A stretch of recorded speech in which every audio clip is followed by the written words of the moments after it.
Pas une goutte de carburant ne sortira d'ici. Depuis ce matin, 5 heures, les salariés de Donge ont rejoint le mouvement de grève entamé il y a 16 jours dans les autres raffineries françaises. C'est la défense de l'emploi et du pouvoir d'achat qui est en jeu.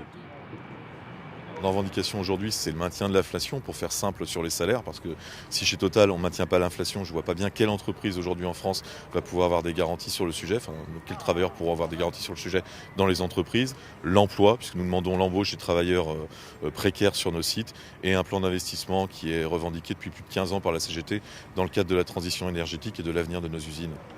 Décision tardive, certes, mais l'année n'a pas été simple dans la deuxième raffinerie de France.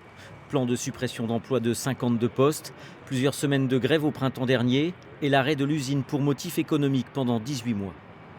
Une menace de réquisition brandie par le gouvernement d'un côté, des salariés qui persistent et signent de l'autre et qui rappellent les 52% d'augmentation de salaire octroyés à leur PDG et les super profits du groupe Total, avec cette mise au point sur leur fiche de paie.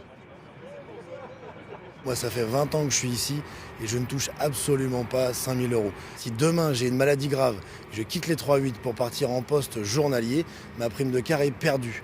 Ce qui est important de signaler, c'est également sur une carrière complète en 3-8 continu comme je fais, on perd 7 ans d'espérance de vie. Ça, c'est une étude médicale. Les conditions de travail font partie également de nos salaires qui ne sont, je répète, non pas de 5 000 euros, mais vous pouvez largement diviser par 2. À leur prise de fonction de 13 heures comme ce matin, une large majorité de salariés se sont déclarés grévistes. En attendant l'Assemblée générale prévue demain après-midi pour décider de poursuivre le mouvement ou pas. Une reconduction qui n'arrangerait pas les affaires des automobilistes. Depuis plusieurs jours, les stations-service sont prises d'assaut quand elles ne sont pas en panne sèche.